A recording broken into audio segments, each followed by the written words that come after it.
It's not a game, it's a rich thing.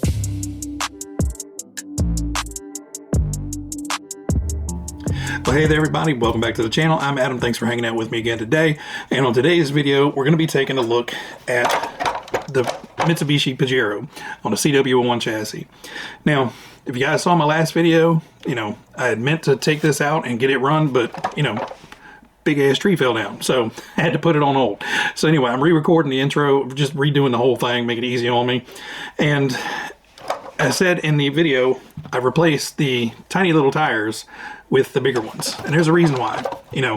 These are not a terrible lot smaller height-wise than the stock ones, but this way, having these little tiny things on there versus these big things on there, it was just too much of a difference. Now, the original Pajero did come with smaller wheels and tires on there, but the original Pajero did not have the second layer of chassis that the CW01 has. It was basically the first layer of chassis that the CW01 has.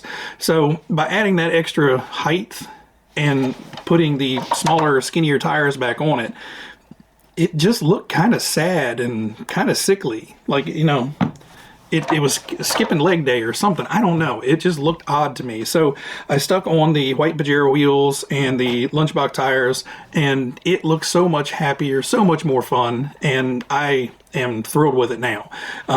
I really wanted to try to like it on the skinny wheels and tires. It just was not cutting it. I even took the front bumper off, and it helps. Without that big bumper on the front, the little tires do look a little bit better on there, but it just still looked wonky. So the truck is basically built stock.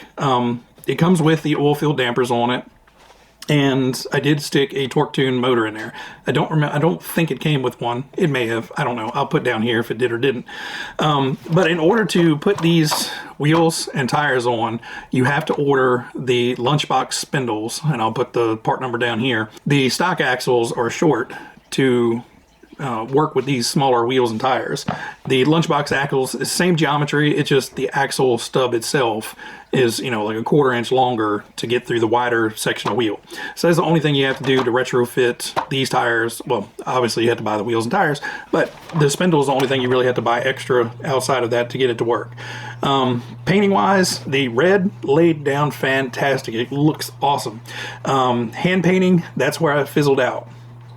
I just could not get motivated to finish painting this, mainly because I did not want to paint all the window surrounds and all that stuff. It's always a pain in the butt, and I made the dumb decision to not put the silver decals on the front. So all the bumper is paint. All this is paint. There's really hardly any decals on here.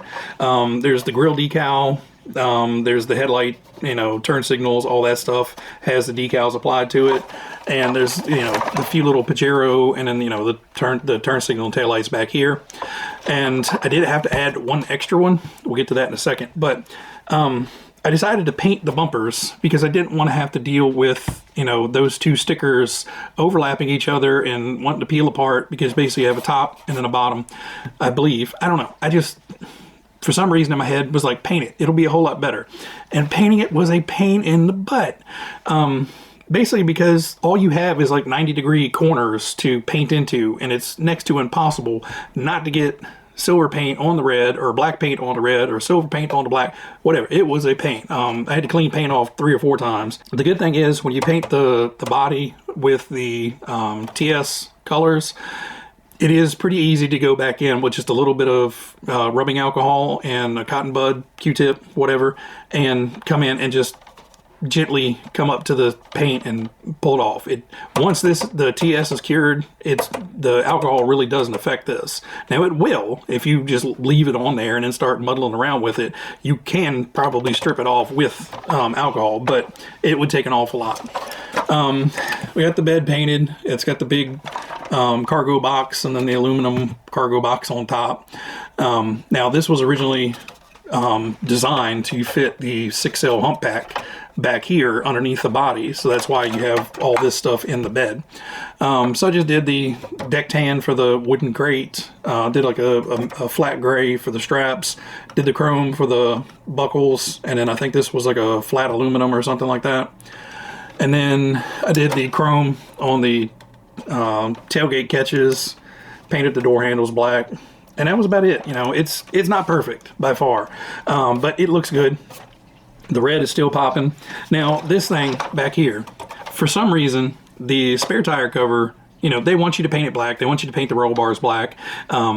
Few of us rarely do. You know, it's molded in black plastic. It's less likely to get scratched up if you just leave it in the black plastic. But if you don't paint this, the sticker that they give you to cover up the tiny little hole in the center of the spare tire cover is almost like a gloss black. So when you put it on kind of this matte finish, you have this little gloss dot right in the middle of it. So whether you left it off or put it on, you just still had this odd little hole in the middle. So I just had a sticker sheet full of random things, and you know, I just put on a corny little "I like it dirty" thing, which is ironic because I don't like my cars dirty, but you know, it's just the funniest one that I had. But overall, build is a CW1. It's super easy, super quick, super fun. I'm sure driving it's going to be fun. The only thing I'm a little worried about is with the oil-filled dampers, they don't tend to want to keep the front end up as much. You know, it dives over a little bit in the corner. So I'm worried, you know, once we get to turning and coming around the corner, we're going to catch the wheel housings.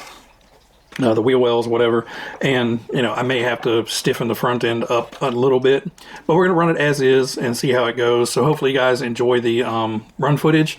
Unless something catastrophic happens, I'm gonna end it out here. So enjoy the run. I'm just gonna tootle around the yard. The track is soaking wet. We got rain Saturday and it's still not dried out yet. So I'm just gonna run around the yard.